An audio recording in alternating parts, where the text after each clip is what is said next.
Hello students, आज हम लोग समझेंगे और जानेंगे डिफरेंशिएशन और इंटीग्रेशन में क्या कंपैरिजन। आज हम जो कंपैरिजन जानेंगे, कंपैरिजन आज हम लोग कंपैरिजन जानेंगे, वो भी और जो है डिफरेंशिएशन और जो है इंटीग्रेशन के बीच। तो इसका कंपैरिजन नहीं, सबसे पहला जो इसमें जो है कंपैरिजन ये हो सकता है ऑपरेशन ऑन फंक्शन। तो ये जो है डिफरेंशिएशन भी जो ऑपरेशन ऑन फंक्शन ही है, और इंटीग्रेशन भी जो है ऑपरेशन ऑन फंक्शन है। तो जब हम लोग फंक्शन पढ़ते हैं तो उसमें जो हम लोगों ने ऑपरेशन ऑन फंक्शन के बारे में पढ़ा है, तो वही जो है तो ऑपरेशन ऑन फंक्शन सबसे पहला तो ये कंपैरिजन हो गया कि दोनों जो है बोथ आर जो है on the both are operation on function. ये जो ऑपरेशन ऑन सबसे पहला फंक्शन है। दूसरा की दोनों जो लीनियरिटी जो प्रदर्शित करता है। दूसरा जो ये लीनियरिटी दोनों प्रदर्शित करता है। कहने करते हैं कि अगर हम कोई के into F of x plus यदि हम कुछ कर देते हैं एफ ऑफ एक्स टू के टू, इस तरह से करते हैं तो हम लीनियरिटी कर सकते हैं कि इसको जो कांस्टेंट को हम बाहर निकालकर इसका इंटीग्रेशन कर सकते हैं। उसी प्रकार डिफरेंशिएशन भी यदि हम करें K into F of X one फिर K two into F of X two, तो इसको लीनियरिटी के तौर पर जो हम के को बाहर निकाल कर सकते हैं, कांस्टेंट को जो हम बाहर निकाल के कर सकते हैं। तो दूसरा जो है बोथ में जो ये दोनों लीनियरिटी प्रदर्शन करता है। उसके बाद जो ये थर्ड हम कह सकते हैं कि पोलोनियमियल फंक्शन। थर्ड है कि पोलोनोमियल फंक्शन, कि ये जो है पोलोनोमियल फंक्शन, जब हम किसी पोलिनोमियल फंक्शन का यदि हम डिफरेंशिएशन करते हैं तो इसका जो डिग्री है वो जो है पी के डिग्री से, मतलब पोलोनोमियल फंक्शन के जो है पी से जो है एक से कम आता है। पोलोनोमियल डिग्री जो है डिग्री फंक्शन जो है वो एक से कम आता है। डिग्री मान जो है पोलोनोमियल फंक्शन का डेरिवेटिव्स करने पर डिग्री का मान जो है एक से कम आता है, वो जो एक से कम आता है। डिफरेंशिएशन करने पर पोलोनोमियल फंक्शन का मान जो है एक से कम आता है। वहीं पर किसी पोलिनोमियल फंक्शन का हम इंटीग्रेशन कर दे तो उसका जो मान है वो एक से ज्यादा आता है, उसका मान जो है एक से ज्यादा आता है। अब 4 नंबर जो इसका जो कंपैरिजन करते हैं, 4 नंबर कंपैरिजन हो जाएगा कि इसका जो स्लोप, इसका जो कर्व अगर निकालते हैं किसी डेरिवेटिव फंक्शन का, यदि हम कर्व निकालते हैं वो जो स्लोप ऑफ टेंजेंट होता है, वो जो स्लोप ऑफ टेंजेंट होता है। लेकिन वहीं पर अगर हम इंटीग्रेशन का यदि कर्व निकाले, किसी फंक्शन के इंटीग्रेट का जो कर्व यदि निकाले, तो वो जो हर एक्सिस पर जो इंटीग्रेट जो वैल्यू निकलेगा आर्बिट्रेरी कांस्टेंट के अनुसार, वो जो एक दूसरे के पैरेलल होता है। इंटीग्रेट में जो कर्व्स जो है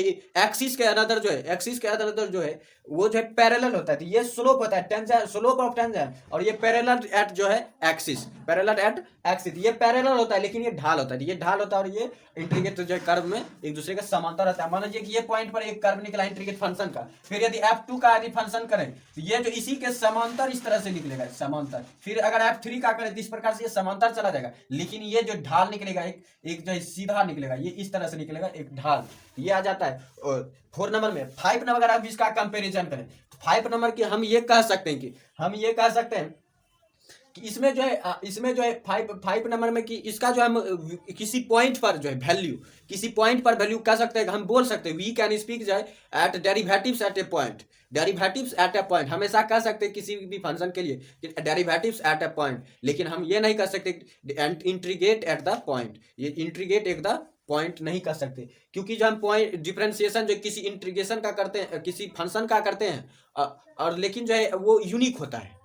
हम जो है यूनिक फंक्शन का इंटीग्रेशन डेरिवेटिव्स करते हैं, लेकिन जो है इंटीग्रेशन जो यूनिक फंक्शन के लिए नहीं होता। इंटीग्रेशन जो एडिशनल फंक्शन के लिए होता है, वो जो एडिशनल फंक्शन के लिए होता है। इसलिए जो हम ये नहीं कर सकते कि जो है डेरिवेट एट ए पॉइंट, क्योंकि एट ए पॉइंट का नहीं करते, 1 पॉइंट हो जाएगा। लेकिन यहाँ पर जो ये 2 इंटीग्रेट के लिए भी लागू होता है, 2 फंक्शन के लिए भी लागू होता है, वो भी एक साथ। इसलिए जो हम इंटीग्रेट एट द पॉइंट नहीं कर सकते, लेकिन हम we can speak derivatives at a point.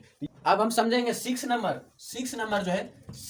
जो है हम समझेंगे कंपैरिजन। 6 नंबर कंपैरिजन सबसे पहले हो जाएगा हम इसका जो यूज करते हैं कि यूज फॉर फाइंडिंग जो फिजिकल क्वांटिटीज। हम जो फिजिकल क्वांटिटीज के लिए जो है भौतिक राशि को ढूंढने के लिए जो है हम डिफरेंशिएशन के यूज करते हैं। जैसे मान लीजिए कोई गाड़ी चल रही है, हम जो उसका वेलोसिटी ज्ञात करने के लिए, हम उसका वेलोसिटी चेंज जो हो रहा है, परिवर्तन जो हो रहा है, हम जो है वेलोसिटी ज्ञात करने के लिए जो हम जो है डिफरेंशिएशन के यूज करते हैं। आज कह सकते हैं कि चेंजिंग पॉइंट प्राप्त करने के लिए या चेंजिंग पॉइंट को परिभाषित करने के लिए हम जो है डिफरेंशिएशन का यूज करते हैं। लेकिन वहीं पर इंटीग्रेशन के लिए हम स्थिर चीज जैसे कि डिस्टेंस हो गया, वो एक स्थिर होता है, डिस्टेंस चेंज नहीं होता है, एक बार फिक्स होता है। कि मान लीजिए ये रोड 2 किलोमीटर लंबा है, तो ये जो 2 किलोमीटर लंबा है तो ये कब बढ़ेगा इसकी कोई गारंटी नहीं होती है, ये 5 साल के बाद भी हो सकता है। तो इसलिए ये थोड़ी देर के लिए निश्चितता होती है इसमें।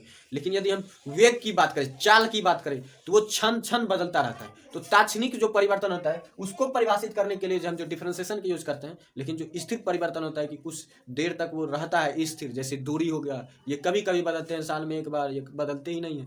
तो ये जो है विराम विराम जैसी जो चीज़ होता है, जैसे डिस्टेंस हो गया, तो इस सबको परिभाषित करने के लिए इंटीग्रेशन का यूज करते हैं। लेकिन परिवर्तन चेंजिंग पॉइंट को परिभाषित करने के लिए जो हम डिफरेंशिएशन का यूज करते हैं। ये था पॉइंट। उसके बाद अगर 7 नंबर हम इसका कंपेरिजन करें, 7 नंबर कंपेरिजन हो जाएगा। हमने जो जब शुरू किया था इंटीग्रेशन, तो उसी में हम लोगों ने जाना था इंटीग्रेशन को जो एंटी डेरिवेटिव्स भी कहते हैं, अर्थात जो इन दोनों में एक दूसरे के विपरीतता गुण होता है, विपरीत का गुण होता है, ये एक दूसरे को जो विपरीत गुण प्रदर्शित करते हैं, इसलिए जो इन दोनों में इनवर्स रिलेशन होता है। ये जो डिफरेंशिएशन और इनवर्स में जो इंटीग्रेशन और डिफरेंशिएशन में जो इनवर्स रिलेशन होता है, ये कुल कंपेरिजन है इंटीग्रेशन और डिफरेंशिएशन के बीच।